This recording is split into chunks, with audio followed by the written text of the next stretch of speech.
नहीं हुआ, सब लोग बोल रहे नहीं चालू है। तो 30 सेकंड हो गए ना, तब तूने तभी चालू किया था ना, कि अभी चालू किया?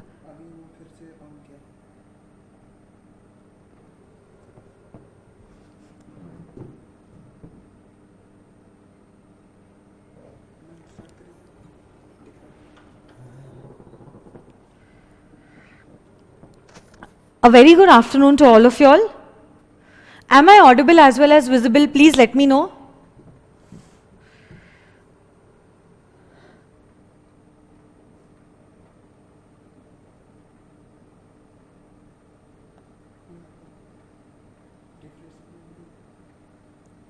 You are live on economics. ऐसे बता रहा है। बता, प्रसाद से बात करा।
Class at the rate?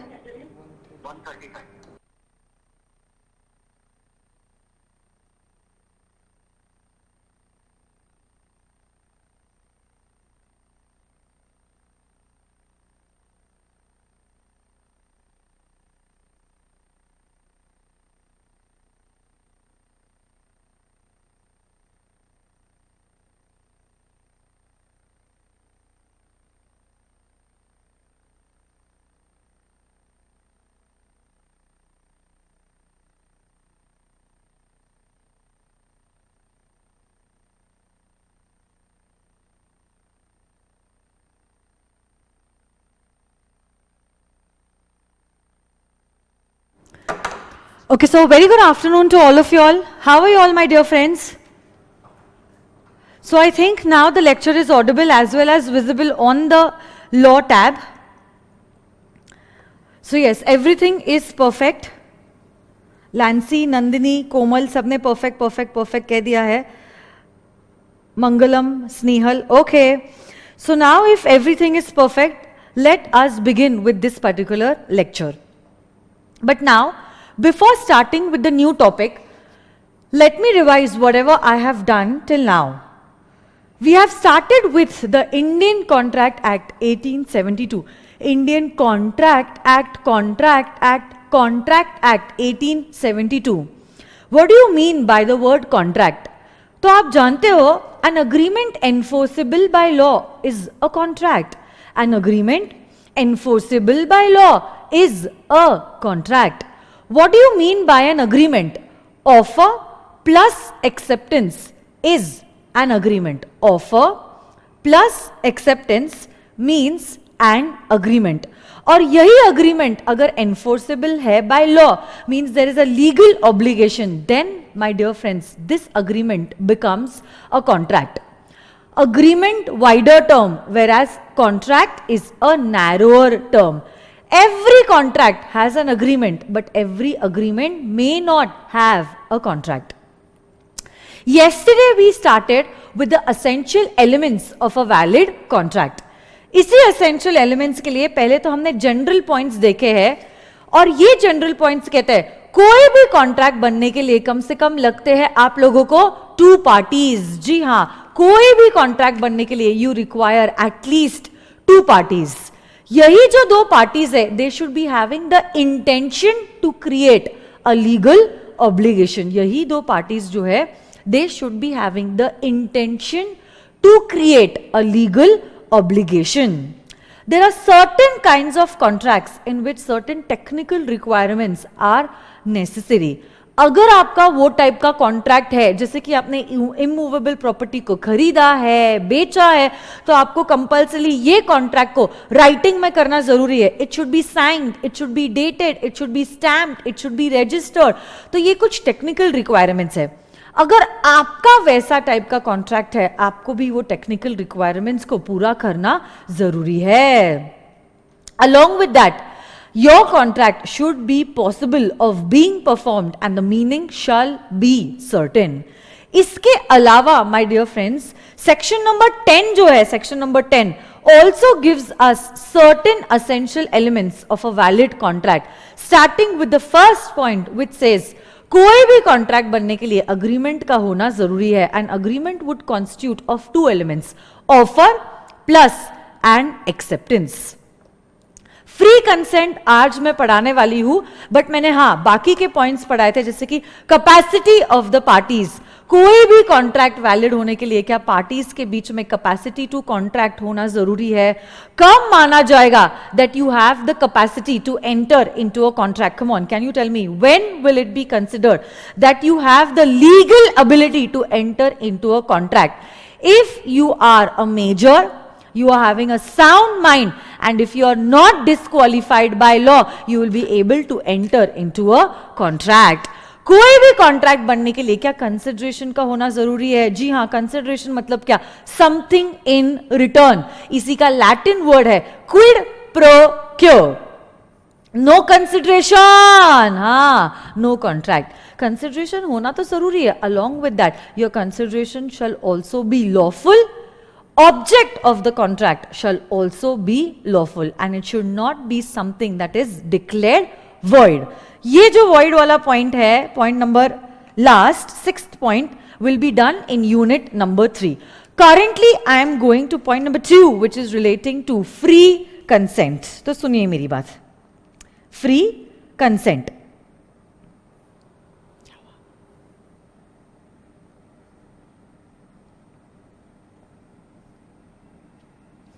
Indian Contract Act.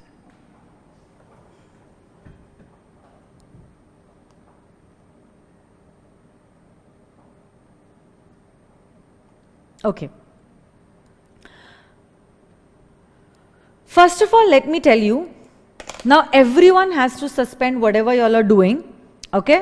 You all only are supposed to concentrate on law. Sit straight like good children, your eyes and ears open. अब मैं नया टॉपिक शुरू करने जा रही हूं, so till that time I don't want any disturbance from you all. सुनो मेरी बात, ठीक है? पहली बात तो, जब कभी भी कोई भी कॉन्ट्रैक्ट आपको वैलिड चाहिए, both the parties should think about the same thing in the same sense at the same time. वापस से, both the parties should think about the same thing in the same sense at the same time. इसी को हम लोग Latin में कहते हैं consensus ad idiom. इसी को हम क्या कहते हैं? consensus ad idiom. Means both the parties to the contract should think about the same thing in the same sense at the same time. अगर मीटिंग ऑफ माइंड्स नहीं है, इसको शॉर्ट में हम लोग कह सकते हैं लेमैन लैंग्वेज में meeting of minds.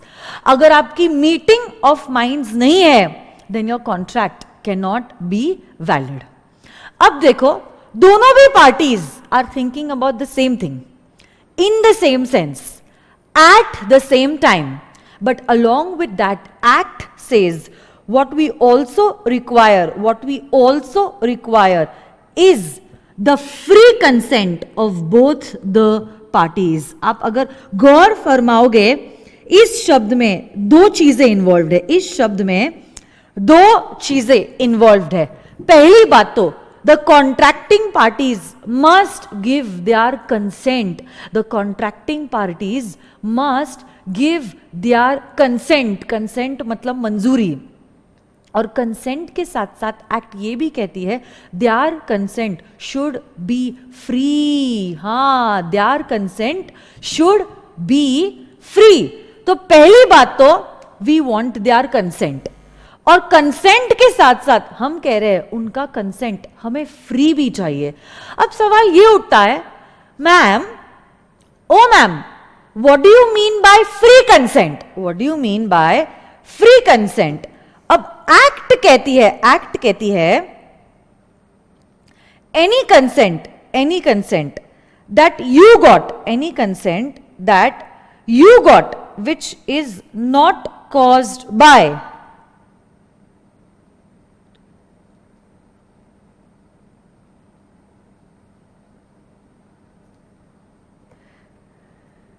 any consent that you got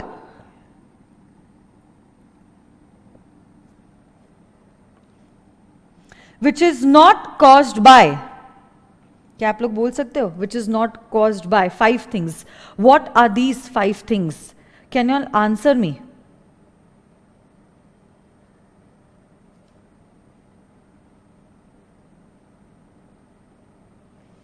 I'm waiting for your answers in the chat box.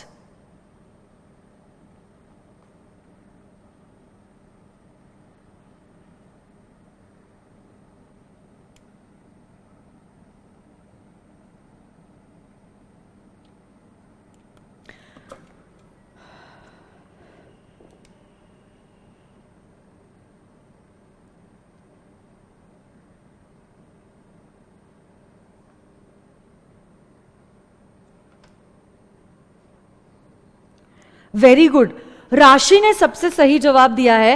When your consent is not caused by coercion, undue influence, fraud, misrepresentation and mistake, it will be considered as if your consent is a free consent.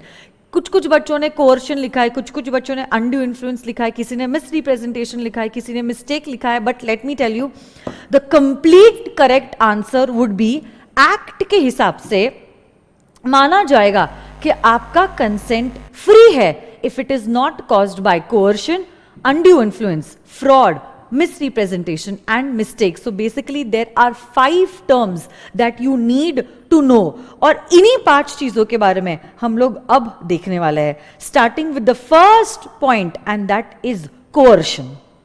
Okay, what do you mean by coercion? Let me give you a brief introduction about this topic. Physical pressure create करना, physical pressure create करना means coercion. तो जैसे कि say for example gun point में किसी ने आपको मजबूर किया है कि आपका ये जो घर है उसके नाम पे कर दे।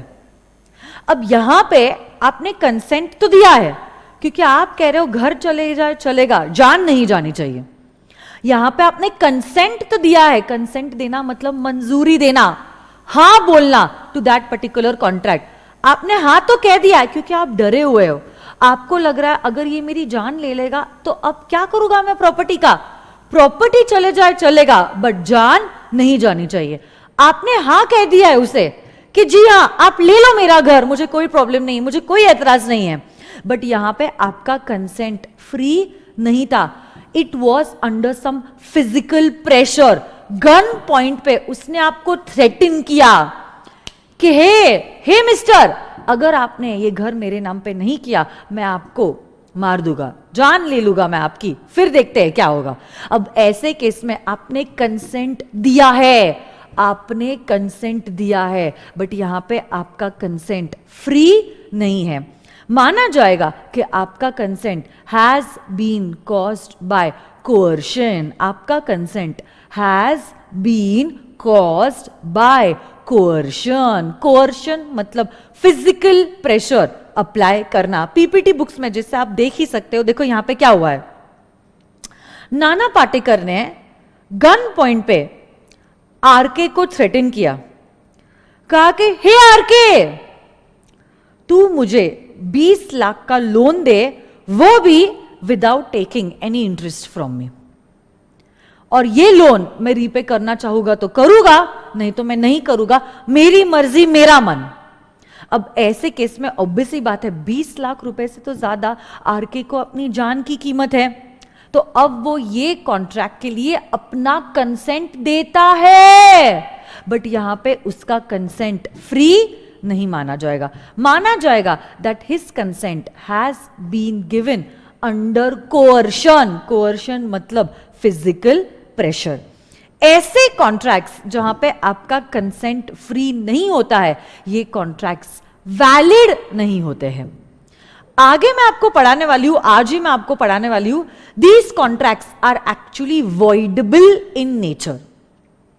But now what we are looking under section number 10 are essentials of a valid contract. So we want valid contract के essentials. तो उसके हिसाब से अगर देखा जाए, हम कह सकते हैं any contract that is caused under coercion, undue influence, fraud, misrepresentation or mistake cannot be considered as valid contracts. तो यहां पे इस एग्जाम्पल में ये कॉन्ट्रैक्ट को हम वैलिड नहीं मान सकते हैं। यहां पे इस एग्जाम्पल में हम कॉन्ट्रैक्ट को वैलिड नहीं मान सकते हैं। Yes, such contracts are voidable. कुछ कुछ बच्चों ने जवाब दिया है, जैसे कि शुभम ने, गौरव ने, निशांत ने, श्याम ने, दिव्यांशु ने, रिकी ने, प्रियल ने। Very good my dear friends. Yes, these contracts are voidable, agreed, but I am assuming that आपको voidable का concept नहीं पता है, इसीलिए मैं आपके बेसिक से इस टॉपिक को लेके जा रही हूं। such contracts are not valid, they are not valid, agreed they are voidable, but वो मैं आपको बाद में सिखाऊंगी। currently इतना समझ लो, these contracts are not valid in nature. Why? Because these contracts were created under coercion. These contracts were created under coercion. These contracts were created under coercion. तो सबसे पहला टर्म जो हमने देखा है वो है coercion. सब लोग मेरे साथ बोलो तो क्या है ये टर्म? coercion. coercion मतलब whenever you are applying physical pressure in order to get the contract done is known as coercion.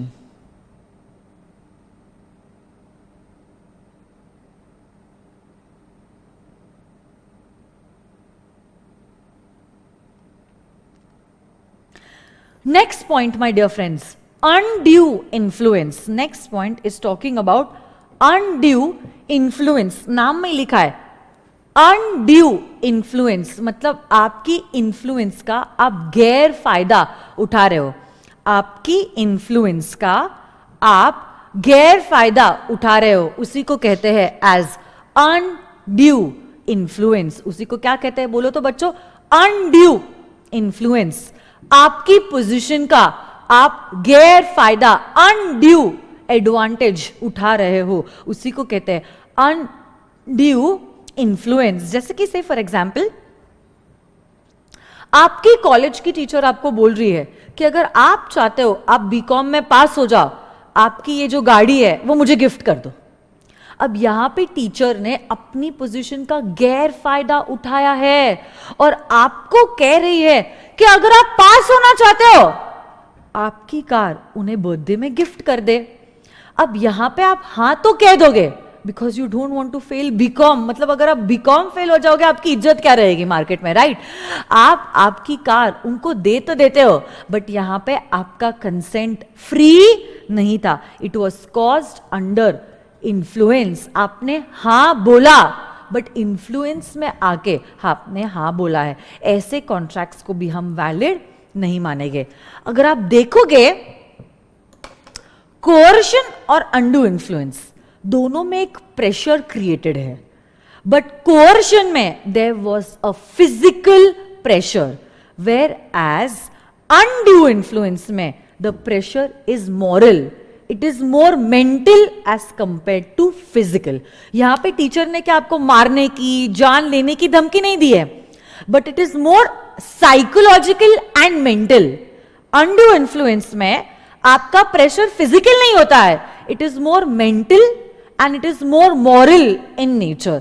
और यहां पे अनड्यू इन्फ्लुएंस में some sort of relationship is existing between you and the other party, जबकि coercion में it is not necessary that there is some kind of relationship between you and the other contracting party. Another example of undue influence could be a lawyer and his client. बेचारे client ने सब सच बोल दिया lawyer को, ये सोचते हुए कि अब लॉयर उसको बचाएगा. अनफॉर्चुनेटली लॉयर बड़ा ही शैतान निकला. He should have maintained confidentiality, but अब वो क्या कर रहा है, क्लाइंट को ही धमका रहा है, हे क्लाइंट मुझे 50 लाख रुपए ट्रांसफर कीजिए, या मेरी वाइफ की बर्थडे पार्टी 5 स्टार होटल में थ्रो कीजिए, तो ही I will keep my mouth shut, otherwise media के सामने मैं आपका पर्दाफाश कर लूंगा.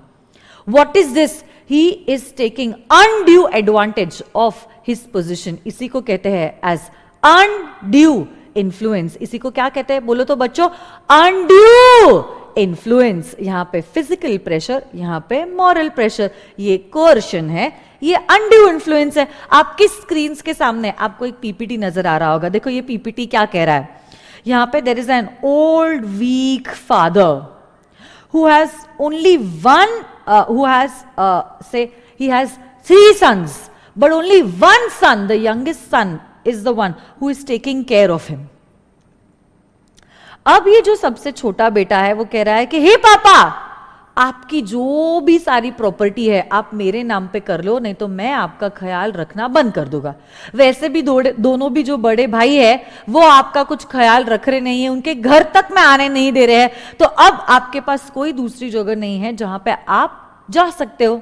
अगर आप चाहते हो कि मैं आपका ख्याल रखूं और मैं आपको इस घर में एंट्री दूं, तो अब ऐसे केस में आपकी सारी प्रॉपर्टी जो है वो मेरे नाम पे ट्रांसफर कर दीजिए. बेचारे कमजोर बूढ़े पापा के पास और कोई चारा भी नहीं था. उन्होंने ये सारी की सारी प्रॉपर्टी जो है अपने बेटे के नाम पे ट्रांसफर कर दी. अब उस केस में देखो ना यहां पे क्या हुआ है, प्रॉपर्टी बेटे के नाम पे ट्रांसफर हुई है, बट यहां पे पापा का कंसेंट फ्री नहीं है. It has been caused by undue influence by his son. Such contracts can not be considered as valid contracts. तो देखो 2 टर्म्स हमारे अभी तक हुए हैं. Yes, very good. नंदिनी कह रही है another example could be a master and his servant. Very good. Kanak ने भी वही एग्जाम्पल दिया था. Employer employee, Nirali, very good. Rashi भी वही कह रही है ma'am, senior takes advantage of the junior. So yes, all these examples are examples of undue influence. तो देखो अब 2 केसेस में कहां पे कंसेंट फ्री नहीं होता है. 1 in case of coercion and second is undue influence. अब चलते हैं तीसरे पॉइंट पे, and that is fraud and misrepresentation. हाँ, और यही फ्रॉड एंड मिसरिप्रेजेंटेशन मैं आपको बताना चाहती हूं थ्रू 1 एग्जाम्पल इटसेल्फ, और उसी 1 एग्जाम्पल से दोनों भी चीजें कवर करना चाहती हूं. देखो यहां पे क्या हुआ है. Okay, listen to me very carefully. देखो यहां पे क्या हुआ है. सबसे पहले कपिल जी जो है वो आलिया के पास आते हैं और कहते हैं, हे आलिया देखो, I have this water purifier and this water purifier has 10 benefits. इसी 10 बेनिफिट्स को सच समझते हुए Alia purchase this water purifier. But जब उसने ये वाटर प्यूरिफायर खरीदा, देखो रो रही है उन्होंने. क्यों रो रही है वो? बिकॉज शी अंडरस्टूड दैट वो 10 बेनिफिट्स में से रियलिटी में this water purifier is only giving 4 benefits. 6 benefits जो है वो झूठे बताए गए थे बाय कपिल टू हर. क्या आलिया के साथ गलत हुआ है? बोलो ना मुझे, क्या आलिया के साथ गलत हुआ है? जी हां, आलिया के साथ गलत हुआ है. अब उस केस में देखो, आलिया के साथ गलत हुआ है, ये सब लोग अग्री करते हैं. आलिया के साथ गलत हुआ है, ये सब लोग अग्री करते हैं. बट नाउ अगर ये झूठी बातें जानबूझ के बोली गई थी, मतलब there is an intentional, okay, intentionally आपने किसी को झूठी बातें बोली है, तब उस केस में my dear friends it will be considered as a fraud. But अगर say for example Kapil is just a sales person, उसको तो जो सेल्स मैनेजर ने कहा था वही उसने कस्टमर को बोला था. ही वॉज नॉट अवेयर कि ये 10 में से एक्चुअली सिर्फ 4 ही बेनिफिट्स अवेलेबल है और 6 झूठे हैं। अब उस केस में माय डियर फ्रेंड्स, अगर आपने मिस स्टेटमेंट इनोसेंटली किया है, then it will be considered as a misrepresentation. Then it will be considered as a misrepresentation. आप समझने की कोशिश कीजिए, चाहे ये फ्रॉड है या चाहे ये मिस रिप्रेजेंटेशन है, चाहे ये फ्रॉड है या चाहे ये मिस रिप्रेजेंटेशन है। Mister dude, hey dude, you have some problem, आप ऐसे स्माइलीज क्यों भेज रहे हो ग्रुप में? ओके, चाहे ये फ्रॉड है या चाहे ये मिस रिप्रेजेंटेशन है, डज नॉट रियली मैटर। दोनों भी केसेस में झूठी बातें आलिया को बोली गई थी और उसके साथ धोखा हुआ है, और इसीलिए एक्ट कहती है चाहे आपने जानबूझ के झूठ बोला है या गलती से आपने झूठ बोला है, फर्क नहीं पड़ता है, it will be considered as if the contract is not a valid contract. और यहां पे आलिया का कंसेंट फ्री नहीं माना जाएगा, क्योंकि अगर उसको सच पता होता कि इस वाटर प्योरीफायर में 10 नहीं 4 ही बेनिफिट्स है, चाहे वो हो सकता है शायद वो प्रोडक्ट को ना खरीदती, हो सकता है कि शायद वो प्रोडक्ट को ना खरीदती। हाँ, तो इसीलिए एक्ट कहती है माय डियर फ्रेंड्स, फ्रॉड और मिस रिप्रेजेंटेशन के केस में कॉन्ट्रैक्ट वैलिड नहीं होता है, कॉन्ट्रैक्ट वैलिड नहीं होता है। तो अब देखो 4 पॉइंट्स, क्या आप लोग मुझे बता सकते हो कब कब कंसेंट फ्री नहीं होता है? कम ऑन, फास्ट फास्ट,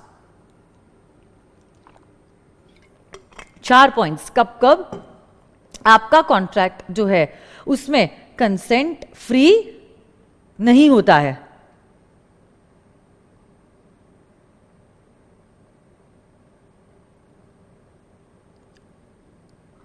कब कब आपका कंसेंट जो है वो फ्री नहीं होता है, बोलिए।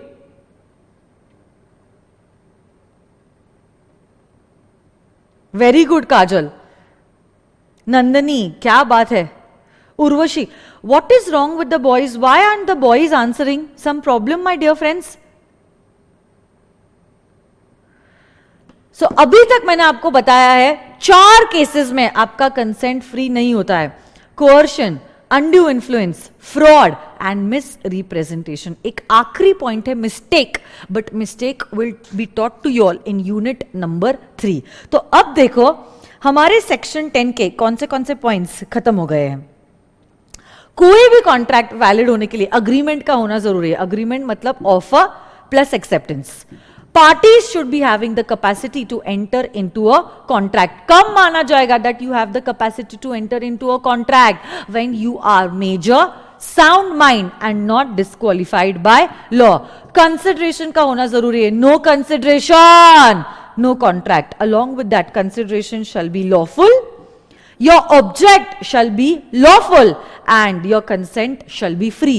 Free consent means a consent which is not caused by coercion, undue influence, fraud, misrepresentation and mistake. I told you all point number 6 will be done in unit number 3. So this is all about section number 10. मैं क्या करूंगी, एक छोटा सा song play कर लेती हूँ अभी, और उसी के बाद I am going to move to the next concept which is relating to the types of contracts. Because types of contracts is a lengthy topic, I will just play a nice song for you all and then we can start with the topic.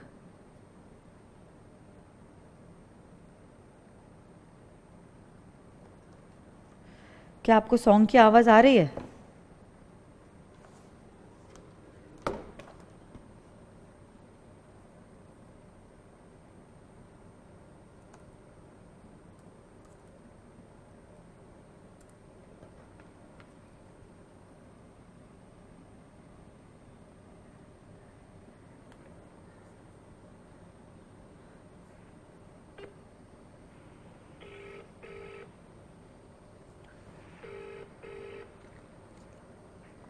अरे song play करना था, आवाज नहीं आ रही है।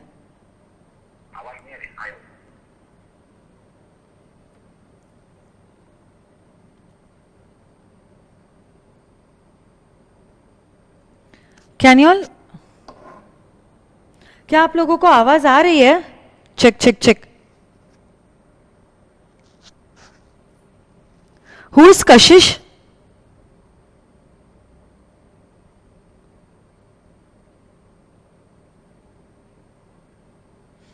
I have no idea who is Kashish.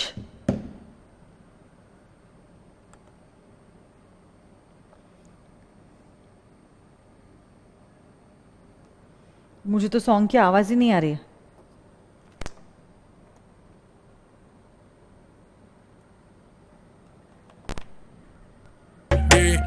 दे दूं love therapy मेरे naughty सैया जी जी जी जी जी क्यों पीते हो इतनी नी स्पीकर ही सिलेक्ट करें.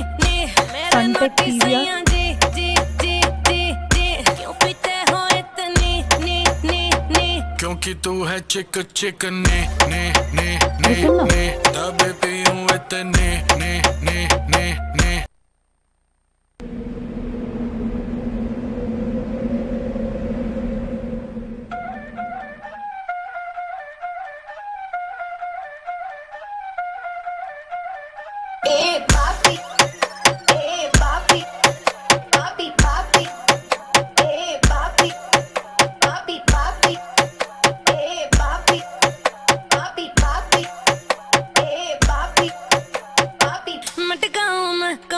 धीरे धीरे धीरे धीरे सैया जी सामने बैठे जाम पीरे पीरे पीरे मटकाऊं मैं कमरिया धीरे धीरे धीरे धीरे सैया जी सामने बैठे जाम पीरे पीरे पीरे. विस विस विस के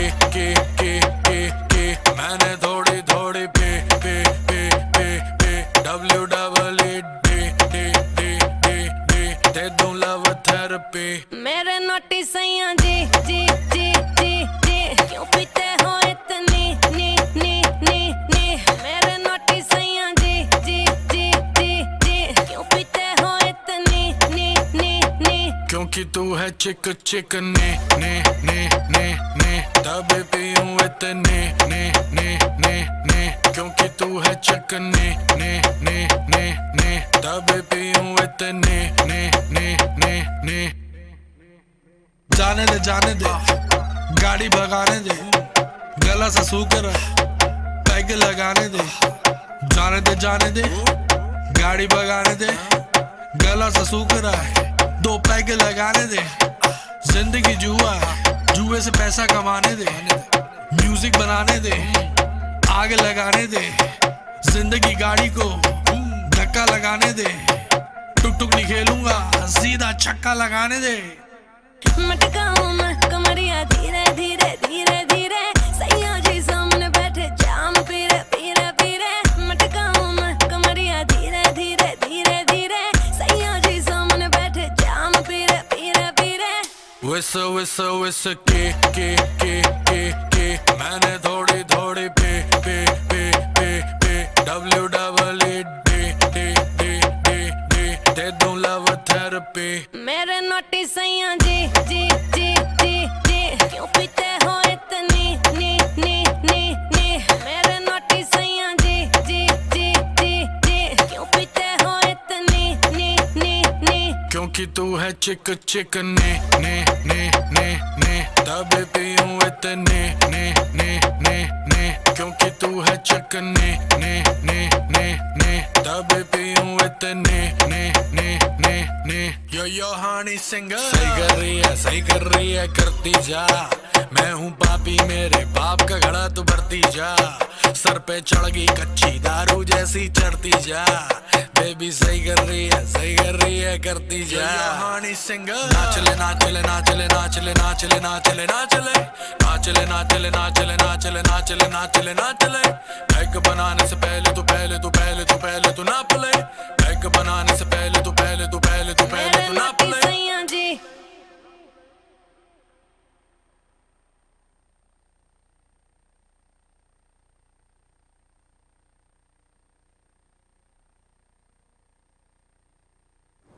Okay, so the break time's over.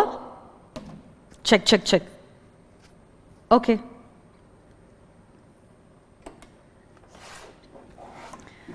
आ जाइए.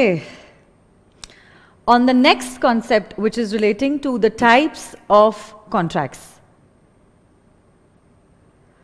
क्लास रहने नहीं दे सकते बेटा, नेक्स्ट टाइम सॉन्ग रहने दूंगी बट क्लास नहीं रहने दे सकते.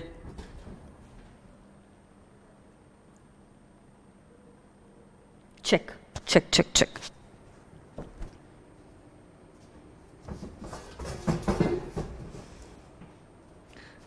Okay.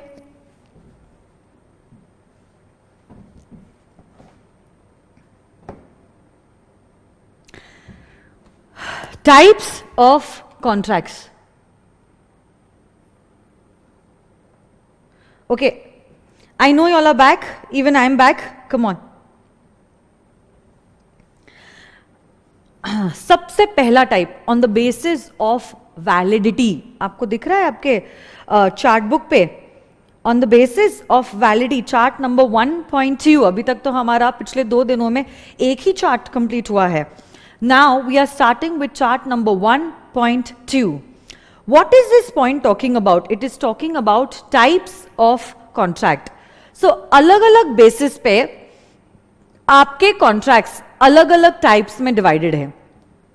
सबसे पहला जो टाइप है that is on the basis of validity. So on the basis of validity, my dear friends, contracts are classified into 5 types. The first, which is the most easiest, is a valid contract. So what do you mean by a valid contract? ऐसा कोई भी contract जिसमें हर वो कोई essential जो act में दिया गया है वो प्रेजेंट है, ऐसे कॉन्ट्रैक्ट को कहते हैं एज अ वैलिड कॉन्ट्रैक्ट. ऐसा कॉन्ट्रैक्ट, कैसा कॉन्ट्रैक्ट? ऐसा कॉन्ट्रैक्ट जिसमें हर वो कोई चीज जो प्रेजेंट होनी चाहिए अकॉर्डिंग टू द एक्ट, अगर वो प्रेजेंट है, then such a contract is known as a valid contract. Then such a contract, my dear friends, is known as a valid contract. मतलब proper offer, proper acceptance, legal obligation, lawful consideration, lawful object वगैरह वगैरह वगैरह. कल हमने जो कुछ भी देखा है, हर वो कोई चीज जो प्रेजेंट होनी चाहिए, अगर वो प्रेजेंट है तो ऐसे कॉन्ट्रैक्ट को कहते हैं एज अ वैलिड कॉन्ट्रैक्ट. हाँ, ऐसे कॉन्ट्रैक्ट को क्या कहते हैं? As a valid contract. Next, point number 2 जो है, देखो पॉइंट नंबर 1 रीड करते हैं. What is point number 1 saying? Agreement which is binding and enforceable is a valid contract. It means what? Basically, it contains all the essential elements of a valid contract. It contains all the essential elements of a valid contract. Second point जो है, point number 2 is talking about a void contract. Void का मतलब होता है invalid. Void का मतलब क्या होता है? Invalid. But now, what is a void contract? सुनो ना मेरी बात. What is a void contract? ऐसा कोई कॉन्ट्रैक्ट जो इनिशियली तो वैलिड था. हाँ, आपने एकदम सही सुना है. ऐसा कोई कॉन्ट्रैक्ट जो इनिशियली तो वैलिड था,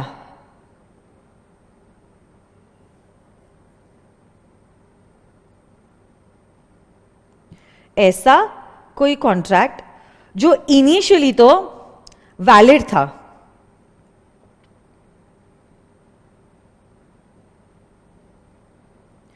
but later on performing that contract was not possible. But later on ऐसी कोई घटना हुई, ऐसा कोई हादसा हुआ जिसकी वजह से अब उस कॉन्ट्रैक्ट को परफॉर्म करना पॉसिबल नहीं है, तो ऐसे कॉन्ट्रैक्ट्स को कहते हैं एज वॉइड कॉन्ट्रैक्ट्स. मैं वापस से कहना चाहती हूं, ऐसा कोई कॉन्ट्रैक्ट जो इनिशियली तो वैलिड था, ऐसा कोई कॉन्ट्रैक्ट जो इनिशियली तो वैलिड था, बट लेटर ऑन ऐसी कोई घटना हुई, ऐसा कुछ हादसा हुआ जिसके वजह से अब वो कॉन्ट्रैक्ट को परफॉर्म करना पॉसिबल नहीं है, ऐसे कॉन्ट्रैक्ट को कहते हैं एज अ वॉइड कॉन्ट्रैक्ट.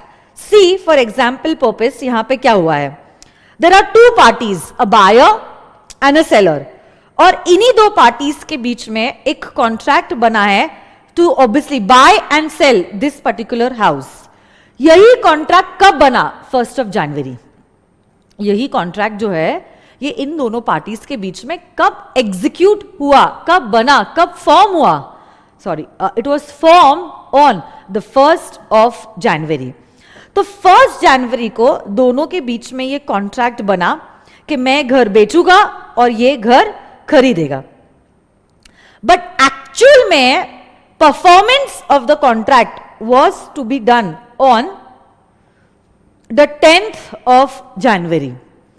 1 तारीख को हम दोनों ने रिटन में अग्री कर लिया कि 10 तारीख को मैं आपको घर बेचूंगा और आप मुझसे ये घर खरीदोगे. और इसी के लिए 2 लाख का टोकन भी दिया गया था. ठीक है, तो 2 लाख का token amount was given. But actual में घर बेचा और खरीदा जाने वाला था on the 10th of January. आज क्या है? 1st of January. घर को एक्चुअली खरीदने और बेचने कब वाले हो? 10th of January को. अनफॉर्चुनेटली कॉन्ट्रैक्ट एंटर करने के बाद बट परफॉर्मेंस के पहले. अनफॉर्चुनेटली कॉन्ट्रैक्ट एंटर करने के बाद बट परफॉर्म करने के पहले एक अनहोनी घटना हो गई और घर जो है वो जल के खाक बन गया. ओके, यही घटना 7 तारीख को हुई. अब जो सब्जेक्ट मैटर से रिलेटेड हम बातें कर रहे थे खरीदने की और बेचने की, वही सब्जेक्ट मैटर डिस्ट्रॉय हो गया ना. तो क्या 10 तारीख को अब घर को बेच पाओगे या खरीद पाओगे? Is it possible of performing this contract? No, it is not possible of performing this contract. आज के डेट पे ये कॉन्ट्रैक्ट एनफोर्सेबल नहीं है. इनिशियली जब कॉन्ट्रैक्ट एंटर हुआ था तब कॉन्ट्रैक्ट को परफॉर्म करना पॉसिबल था. आज कॉन्ट्रैक्ट को परफॉर्म करना पॉसिबल नहीं है. My dear friends, such contracts are known as void contracts. ऐसे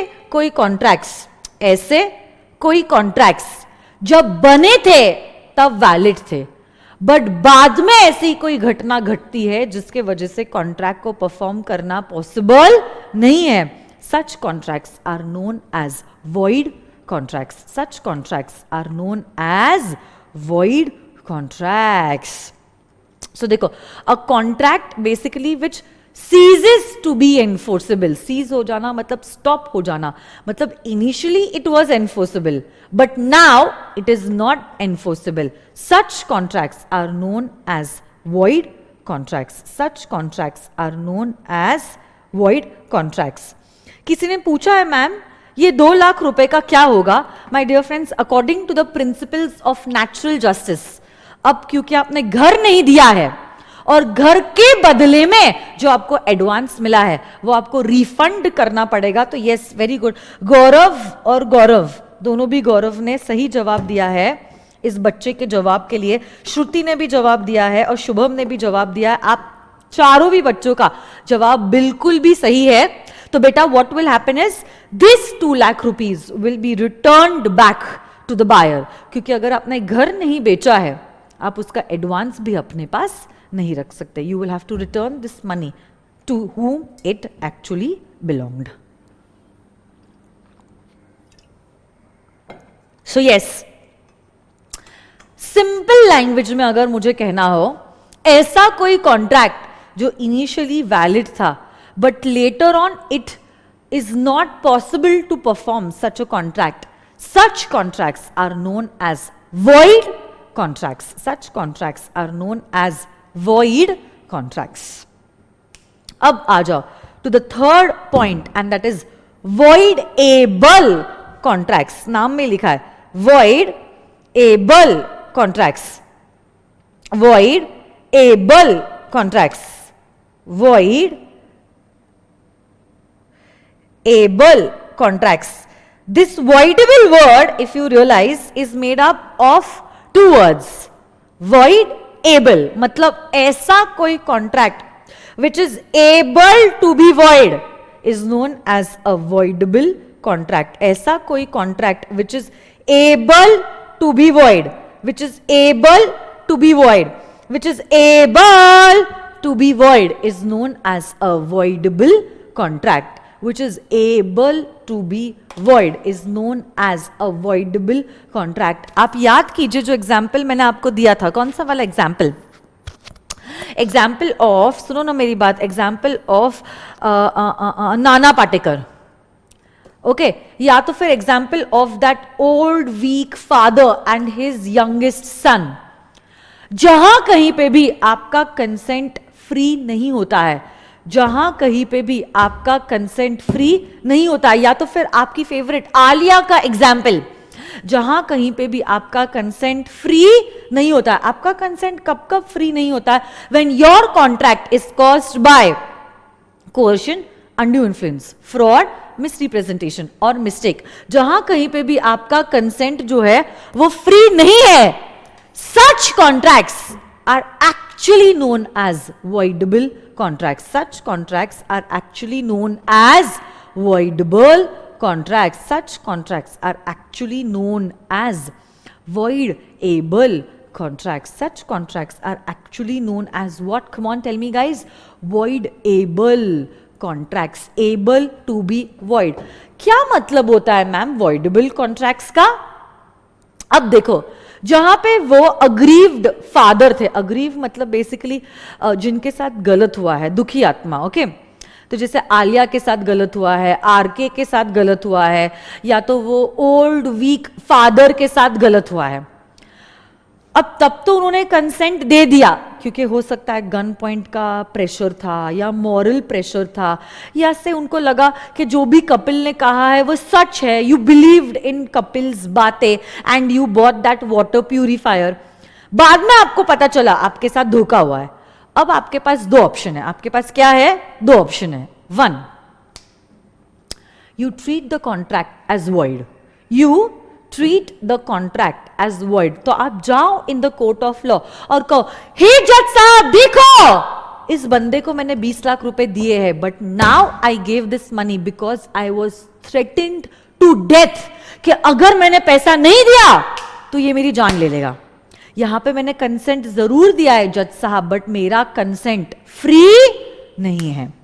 सिमिलरली आलिया कहेगी, हे जज साहब देखो, इस बंदे ने मुझे ये 10 बेनिफिट्स कहे थे, बिलीव करते हुए कि इस वाटर प्योरीफायर में ये 10 बेनिफिट्स है, मैंने ये वाटर प्योरीफायर को खरीदा, बट रियलिटी में जज साहब ये सिर्फ 4 बेनिफिट्स ही सही निकले, बाकी बातें झूठी निकली. अब मुझे ये वाटर प्योरीफायर नहीं चाहिए, आप ये वाटर प्योरीफायर ले लीजिए, मुझे मेरा पैसा दे दीजिए. मतलब हमने क्या किया यहां पे? हमने कॉन्ट्रैक्ट को वॉइड ट्रीट किया है. क्या किया है हमने यहां पे? कॉन्ट्रैक्ट को वॉइड ट्रीट किया है. बट देखो, अगर आरके चुप रहता है, बूढ़े पिताजी चुप रहते हैं, या आलिया कहती है वो वाटर प्योरीफायर 5,000 रुपए का है, लॉयर की फीस ही 10,000 रुपए होगी, let me keep my mouth shut, समझ लो ये 5,000 रुपए डोनेट कर दिए उस कंपनी को. अब ऐसे केस में then the contract remains to be a valid contract. Then the contract remains to be a valid contract. मतलब अगर आप कोर्ट का दरवाजा खटखटाते हो और आपके साथ जो गलत हुआ है उसके अगेंस्ट आवाज उठाते हो, तब कॉन्ट्रैक्ट वॉइड होगा. Otherwise the contract will remain to be a valid contract. ऐसा कोई contract which is able to be void, able to be void is known as a voidable contract. Is known as a voidable contract. Is known as a voidable contract. So basically such contracts which are enforceable by law at the option of one of the parties and not at the option of the other party is known as a voidable contract. अगर मैं चाहूँ तो उसको valid treat करूँ, अगर मैं चाहूँ I can take action against the other party and I can treat the contract to be a void contract.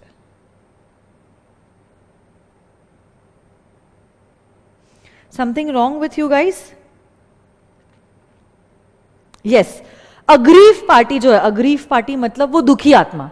दुखी आत्मा मतलब जिसके साथ गलत हुआ है, जैसे कि बूढ़े पिताजी के साथ गलत हुआ है, आरके के साथ गलत हुआ है, आलिया के साथ गलत हुआ है, वो क्लाइंट के साथ गलत हुआ है, या वो मास्टर और सर्वेंट के केस में सर्वेंट के साथ गलत हुआ है, ये लोग क्या कर सकते हैं? They can take an action in the court of law. अगर उन्होंने एक्शन लिया तो कॉन्ट्रैक्ट क्या हो जाएगा? वॉइड हो जाएगा. और अगर उन्होंने एक्शन नहीं लिया, the contract will remain to be a valid contract. तो देखो, बड़े ही खूब तरीके से लॉ मेकर ने आपके लिए कोर्ट के दरवाजे खुले रखे हैं. बट अब आपका राइट है, अगर आप चाहो आप एक्सरसाइज करो, और अगर आप ना चाहो तो आप एक्सरसाइज ना करो. अगर आपने राइट को एक्सरसाइज किया, then the lawmakers are with you and will treat the contract to be void. But if you keep your mouth shut, unfortunately, even the lawmakers will not be able to help you out, and the contract will remain to be a valid contract. Such a contract is known as a voidable contract. Such a contract is known as a, come on, tell me, voidable contract. तो देखो, 3 contracts के types हमारे हो चुके हैं. Valid, ऐसा कोई contract होता है जिसमें हर वो कोई चीज जो प्रेजेंट होनी चाहिए वो प्रेजेंट है. वॉइड कॉन्ट्रैक्ट क्या होता है?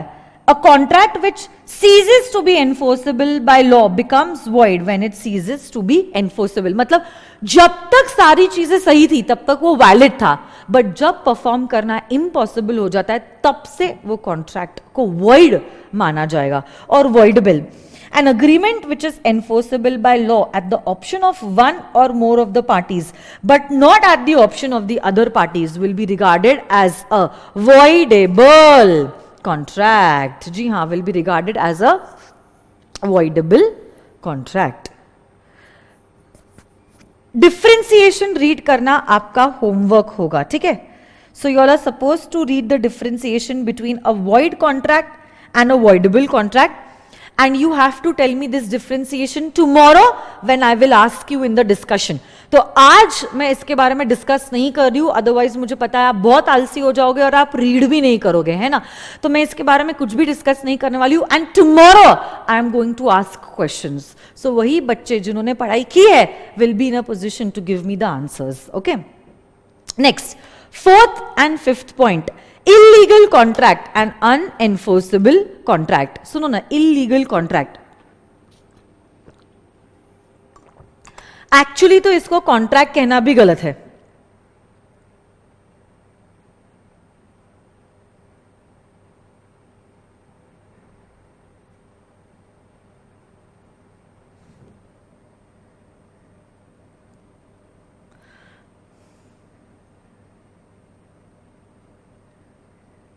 एक्चुअली तो इसको कॉन्ट्रैक्ट कहना भी गलत है. It is going to be considered as an illegal agreement. देखो ना, ऐसा कोई अग्रीमेंट जिसमें जो लॉ ने फॉरबिड किया है मतलब प्रोहिबिट किया है, ऐसे अग्रीमेंट को कहते हैं एज एन इलीगल अग्रीमेंट. जैसे कि say for example, A enters into a contract with B to kill C. मुझे बताओ, किसी का खून करना, किसी का मर्डर करना क्या लॉ में अलाउड है? Of course not. Killing somebody और किसी का खून करना, मर्डर करना is forbidden by our laws. It is forbidden करना मतलब बैंड है, प्रोहिबिटेड है. It's a criminal offence my dear friends. अगर ऐसा कोई अग्रीमेंट आप किसी के साथ करते हो जिसमें आपका objective is forbidden by law, it is known as an illegal agreement. तो मैं तो चाहूंगी इनफैक्ट आप यहां पे कॉन्ट्रैक्ट शब्द को हटा के अग्रीमेंट ही लिख दो, क्योंकि ये कभी कॉन्ट्रैक्ट बन ही नहीं सकता है. Because one of the elements is missing over here to form a valid contract, and that is a lawful object. यहां पे आपका ऑब्जेक्ट ही ऐसा कुछ है जो लॉ मेकर ने प्रोहिबिट किया है, फॉरबिडन किया है.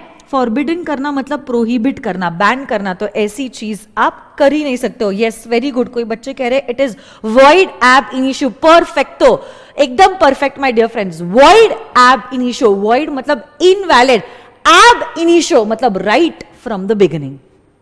यहां पे कभी कॉन्ट्रैक्ट हमारा बना ही नहीं था. It is void ab initio, void right from the beginning. तो ऐसा कोई अग्रीमेंट जिसके द्वारा आपने कोई ऐसा काम करने का डिसाइड किया है जिसको कानून ने प्रोहिबिट किया है, ऐसे अग्रीमेंट को हम मानेंगे as an illegal agreement. Yes, ठीक है। Next, unenforceable contract. Unenforceable contract, what is an unenforceable contract? अब सुनो, unenforceable contract,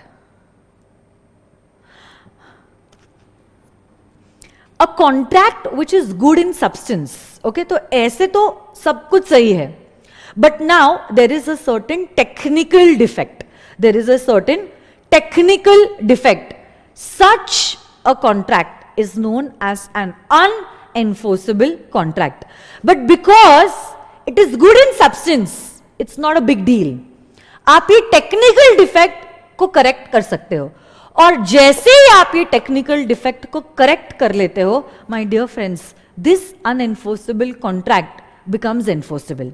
then this unenforceable contract becomes enforceable. जैसे कि से फॉर एग्जाम्पल, जैसे कल मैंने आपको एग्जाम्पल दिया था, आपका बर्थडे है और आपके बर्थडे पे मैं आपको एक 5 लाख रुपए का चेक देती हूं। आज की डेट लिखती हूं, पे आपका नाम लिखती हूं, अमाउंट 5 लाख रुपीज वर्ड्स में, फिगर्स में, सब कुछ कर देती हूं except for signing this cheque. अब देखो, this cheque okay is good in substance, सब कुछ सही है, ओके सब कुछ सही है, but now there is one thing that is missing. There is a technical defect in this check. And what is this technical defect? That there is no signature of the drawer of the check which is required. ये एक technical defect है, but because this technical defect is there, unfortunately आप ये check का amount claim नहीं कर सकते हो। So basically it is unenforceable in nature. But अब मुझे बताओ, मैं आपको चेक दे देती हूँ एनवोलोप में, मस्त हैप्पी बर्थडे मस्त लिख के, स्माइलीज वाइलीज बना के, कार्ड दे के, बट जैसे ही आप इसको ओपन करते हो, you realise that there is no sign. फिर आप आते हो मेरे पास और कहते हो, मैम, ओ मैम, शायद से आप साइन करना भूल गए। अब जब मैं साइन करती हूँ, ये टेक्निकल डिफेक्ट को क्या मैं करेक्ट कर लेती हूँ? अब जब मैं साइन करती हूं, क्या मैं ये टेक्निकल डिफेक्ट को करेक्ट कर लेती हूं my dear friends? Yes, I am now correcting my technical defect. So whenever I correct my technical defects, this unenforceable contract becomes enforceable in nature. This unenforceable contract becomes enforceable in nature. किसी ने पूछा है, ma'am can it become enforceable again? Yes Kashish, as soon as I correct the defect, the unenforceable contract becomes enforceable in nature. Simple. हाँ, बाकी सारी चीजें तो सही है ना, 2 पार्टीज है, कॉम्पिटेंट है एंड वगैरह वगैरह, तो इसीलिए it is good in substance. सिर्फ there is some technical defect, as soon as you correct the technical defect it becomes enforceable in nature. तो अब देखो, वापस से मुझे बताओ, अब हमारे पांचों भी टाइप्स हो गए, okay? On the basis of enforceability, on the basis of enforceability or on the basis of validity, आपको जो अच्छा लगता है आप कह सकते हो. Contracts are divided into 5 types. Can you tell me these 5 types? 1. Valid, void, voidable, illegal agreements and unenforceable contracts. सब लोग मेरे साथ बोल सकते हो क्या? On the basis of validity, contracts are divided into 5 types. Valid, void, voidable, illegal and unenforceable contracts. Yes or no guys? Yes. और आज का आपका दूसरा होमवर्क जो है वो है to also read the differentiation between void agreement and an illegal agreement. सिर्फ मुझे लगता है आपको एक पॉइंट नहीं समझेगा, this is this point, collateral agreement, ये मैं आपको सिखाओगे. But apart from that all the other differentiation you are suppose to read. तो देखो आपको दो चीजें होमवर्क के लिए रीडिंग में है आज. Differentiation between a void contract and a voidable contract and differentiation between a void agreement and N illegal agreement. ठीक है. वॉइड अग्रीमेंट मतलब वॉइड एब इनिशियो, ये चीज आप जानते हो. और वॉइड कॉन्ट्रैक्ट मतलब पहले वॉइड था, अब सॉरी पहले वैलिड था, अब वो वॉइड हो चुका है.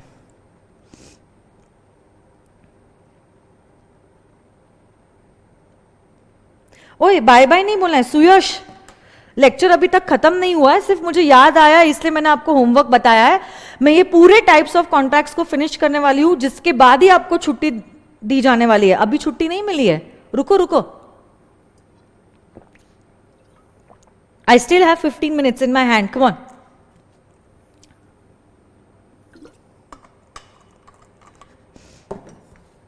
इतने आसानी से आपको नहीं छोड़ूंगी मैं, है ना. चलो आ जाओ.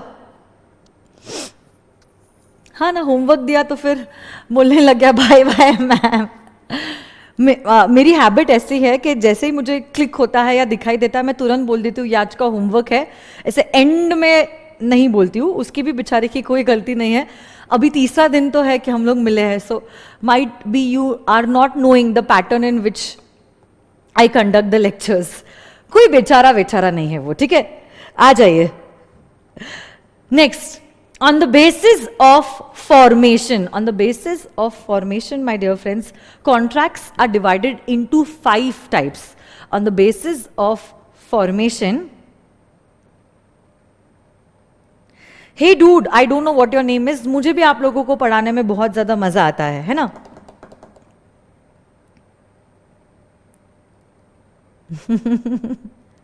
अच्छा, आप लोगों को भी मेरा साथ नहीं छोड़ना है, बढ़िया है. फाइनल तक साथ में लेके जाओगे आप लोगों को. ठीक है, आ जाइए. Thank you so much Kashish, thank you. सुनो ना, on the basis of formation, company, देखो मैं कंपनी बोल रही हूं, contracts are divided into 5 types. सबसे पहला is express contract, implied contract, tacit, quasi and e contracts. एक एक करके सारे कॉन्ट्रैक्ट्स के टाइप्स हम देखते हैं.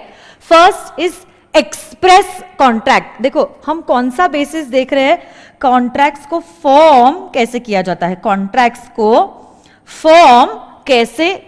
जाता है.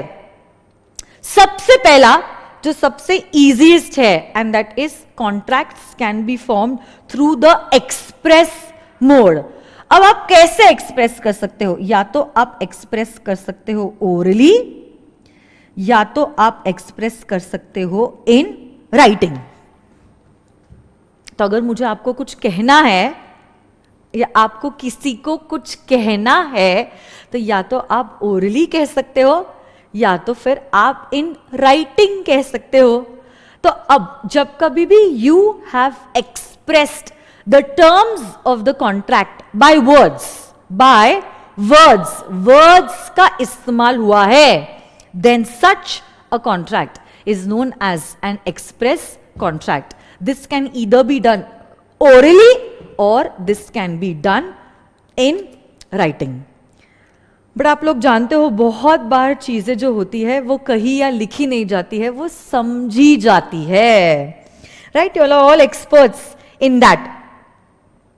तो अगर ऐसी बात है, बातें बोली नहीं गई है बट समझी गई है, words are not used, but आपकी हरकतों से हमें समझ में आया है कि आप क्या कहना चाहते हो. मतलब आप कॉन्ट्रैक्ट में एंटर करना चाहते हो.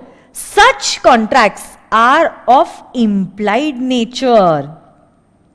Such contracts are of implied nature. Such contracts are of implied nature. और इसी इम्प्लाइड नेचर के अंडर 3 टाइप्स आते हैं, implied contracts,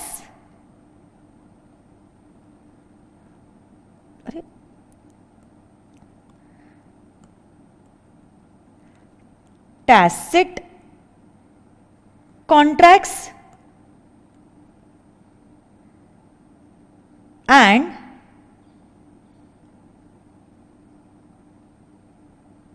quasi contracts. Implied nature मतलब क्या, यहां पे आपने ना ही कुछ कहा है और ना ही कुछ लिखा है। जी हाँ हसन, इशारों इशारों में ही आपको सब कुछ समझ में आ गया है। बड़े बड़े एक्सपीरियंस लग रहे हो आप लोग सब।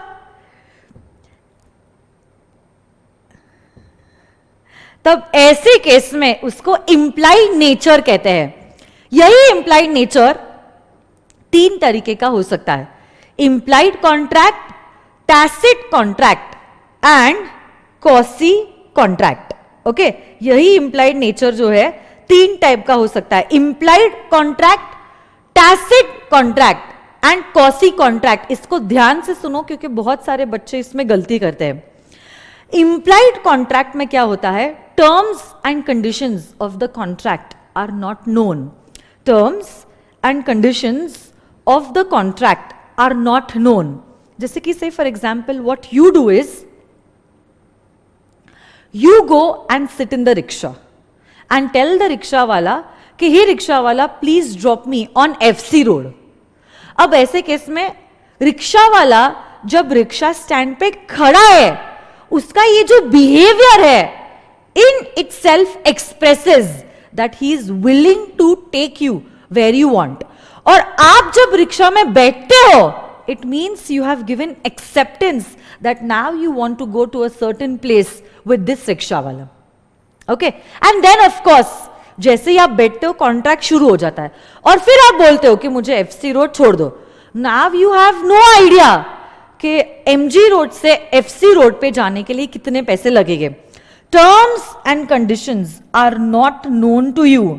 Such a contract is known as an implied contract. Another example could be, आप अकेले ट्रैवल कर रहे हो पुणे से दिल्ली। ओके, अब आप दिल्ली पहुंच गए अपने घर। अब क्या हुआ, यहां पे आपके पास बहुत सारा लगेज था क्योंकि आप पुणे में आए थे क्लासेस करने के लिए और फेस टू फेस क्लासेस 2 महीने चलने वाली थी, तो 2 महीने का सारा सामान आप पुणे में लेके आए थे।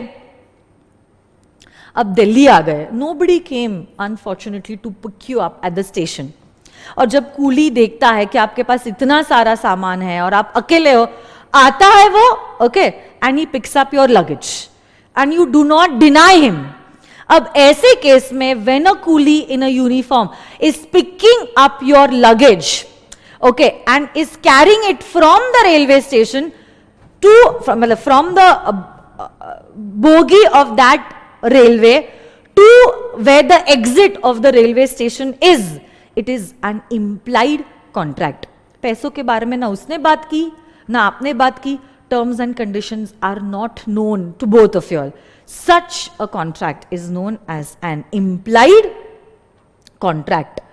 Such a contract is known as an implied contract. But where terms and conditions are known, it is known as a tacit contract. When terms and conditions are known, it is known as a tacit contract. Example, you go to an ATM, you swipe in your card, enter the PIN, enter the amount and you get the cash. तो exactly आपको पता है जब मैंने 10,000 रुपए डाला है, 10,000 रुपए मेरे बैंक अकाउंट से कम होने वाला है। समझ में आ रही है आपको बात? तो यहां पे terms and conditions are known to both the parties. Such a contract is known as a tacit contract. Students usually get confused between an implied contract and a tacit contract. याद रखना, जहां पे terms and conditions are not known, it is an implied contract, whereas where the terms and conditions are known, it is known as a tacit contract। और तीसरा हिस्सा जो है is known as a quasi contract, those contracts which are implied by law। those contracts which are implied by law are known as quasi contracts. Those contracts which are implied by law, मतलब यहां पे दोनों parties ने आपस में एक दूसरे के साथ कॉन्ट्रैक्ट एंटर नहीं किया है, नहीं किया है, कॉन्ट्रैक्ट एंटर नहीं किया है। सिर्फ यहां पे क्या हुआ है, यहां पे कुछ ऐसा हुआ है कि कानून ने आपके ऊपर ऑब्लिगेशन डाला है कि अब आपको ये जिम्मेदारी पूरी करनी पड़ेगी। ऐसे कॉन्ट्रैक्ट्स को कहते हैं as quasi contracts. Example, you found some lost goods. When you find certain lost goods, lawmakers give you a obligation to find the true owner and return the goods to the original owner.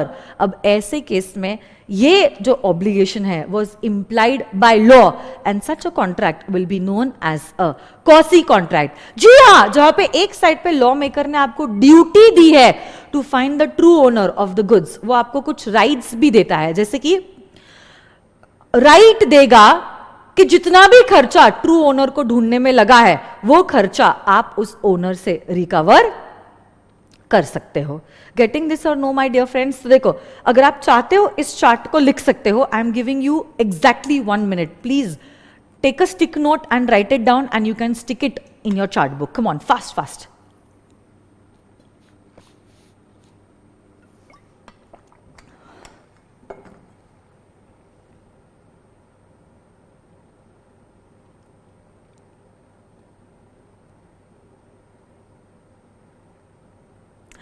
किसी ने पूछा है perishable goods के case में क्या होता है। वैसे तो मैं finder of lost goods quasi contracts में यूनिट नंबर 6 में डिटेल में पढ़ाने वाली हूं, बट बिकॉज कनक आपने ये क्वेश्चन पूछा है, let me tell you, perishable goods के केस में you are allowed to sell the goods. ठीक है,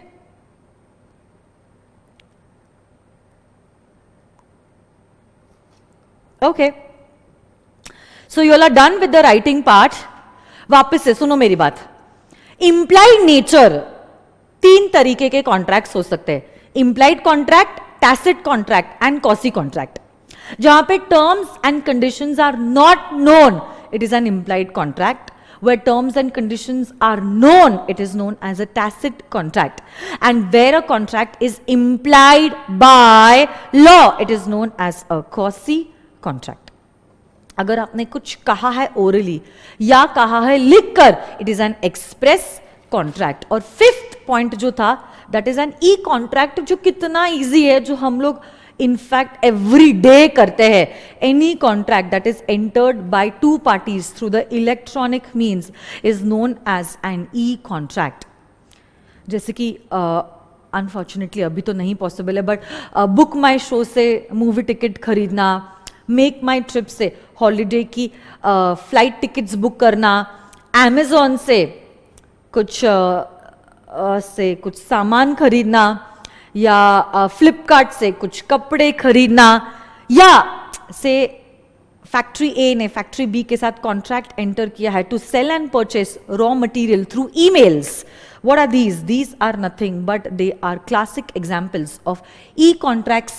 तो बदलते वक्त के साथ हमने हमारे कानून को भी बदला है और कहा है आज के जमाने में you can enter into contracts through the electronic means also. Such contracts will be known as e contract. Simple. आइए रीड करते हैं, चलो। So on the basis of formation, first express contract. देखो क्या कहता है express contract. If the terms are expressed by words, it could be either in writing or orally, it is known as an express contract. Implied contracts. Implied contracts comes into existence by implication where proposal or acceptance is made otherwise than in words. Promise is said to be implied. यहां पे terms and conditions are not known, terms and conditions are not known. whereas tacit contracts में terms and conditions are known to the parties। यहां पे भी obviously without any words, okay यहां पे भी otherwise then in words. और जब law कोई कॉन्ट्रैक्ट एंटर करवाता है, ओके और आपको कुछ राइट्स और ऑब्लिगेशंस देता है, it is known as a quasi contract. And when two parties enter into a contract using the electronic means, it is known as a e-contract. और आज के लेक्चर का आखिरी हिस्सा जो बहुत ही इजी है, 5 मिनट है मेरे पास, and that is contracts का classification on the basis of formation.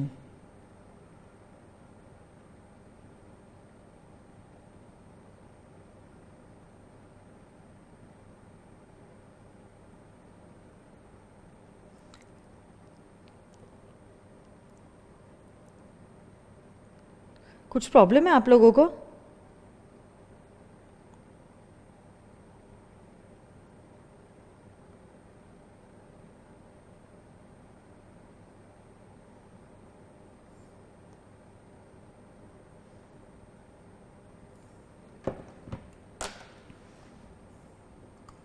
चलो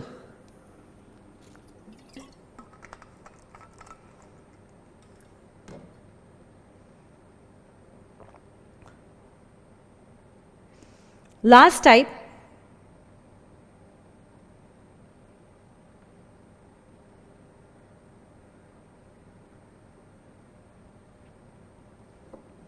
and that is on the basis of performance.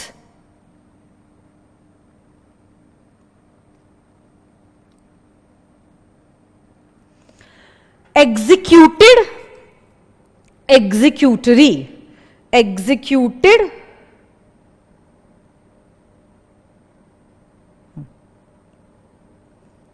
And executory. और इसी एग्जीक्यूटरी के दो टाइप्स है, यूनिलैटरल एंड बायलैटरल. एक पीपीटी है, उसी के बेसिस पे ये एग्जाम्पल बताना चाहती हूं. कल जो मैंने आपको ये एग्जाम्पल बताया था, देखो ना यहां पे क्या हुआ है, दो पार्टीज है, Aamir and Shahrukh. There are two parties to the contract, Aamir and Shahrukh. अब देखो यहां पे क्या हुआ है, आमिर ने शाहरुख के साथ एक कॉन्ट्रैक्ट एंटर किया है जहां पे आमिर अपनी गाड़ी बेचेंगे और शाहरुख जो है 50 लाख रुपए देंगे in return of the car. Aamir गाड़ी बेचेंगे और शाहरुख गाड़ी के बदले में पैसे देंगे. अब एक्ट कहती है दोनों भी parties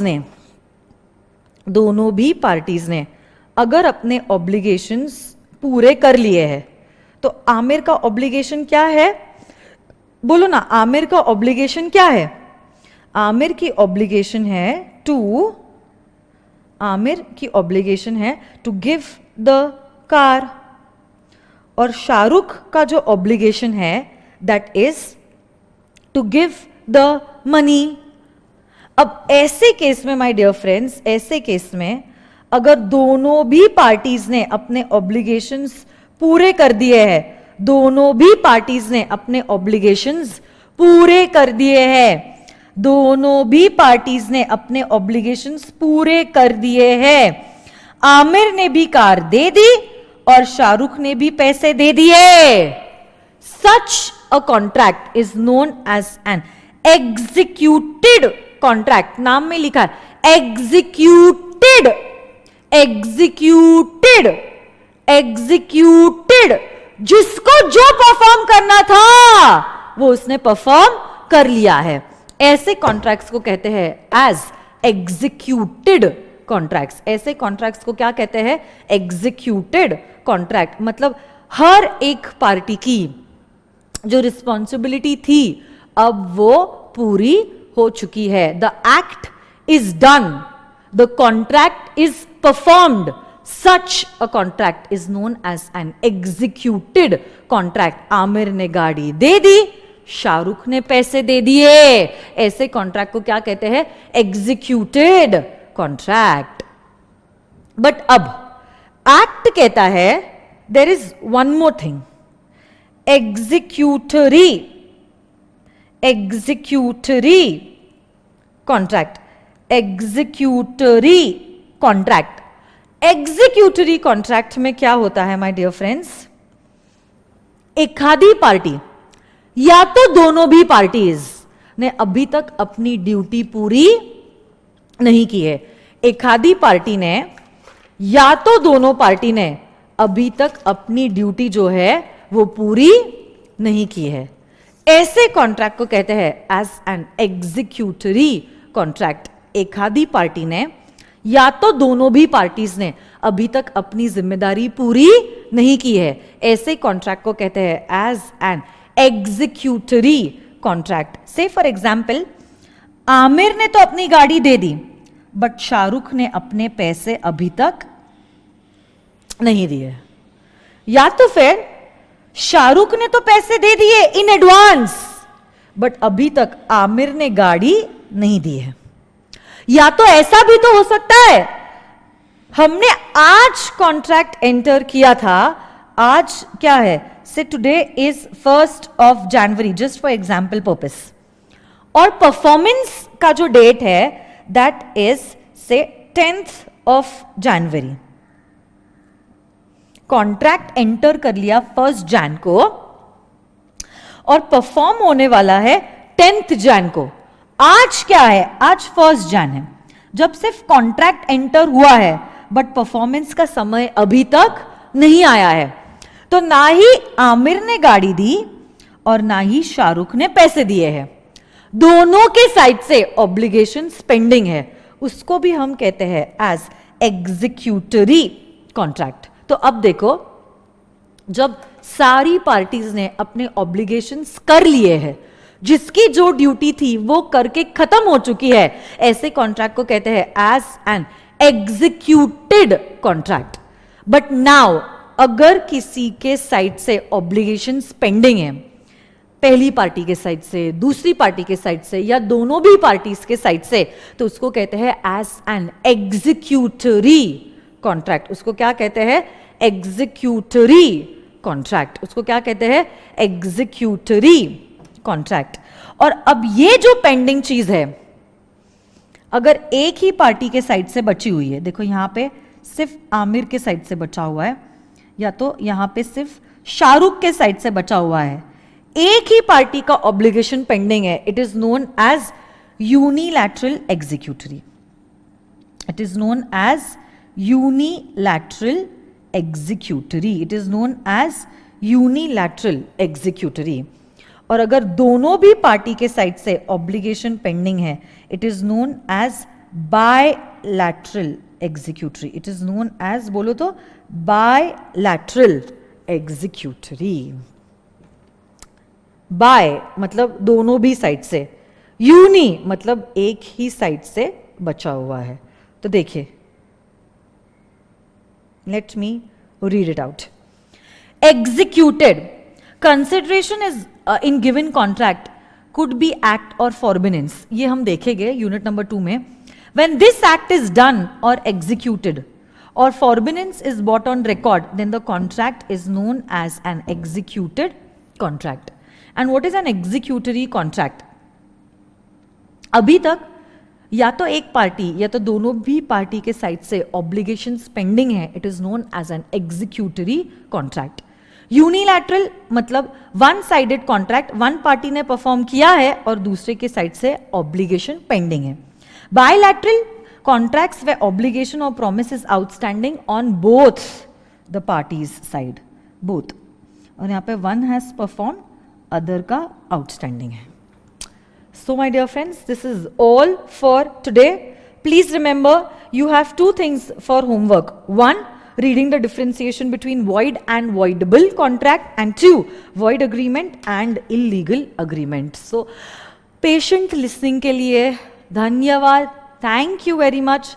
See you all tomorrow. Bye bye. Take care. Keep learning, keep revising. See you soon tomorrow.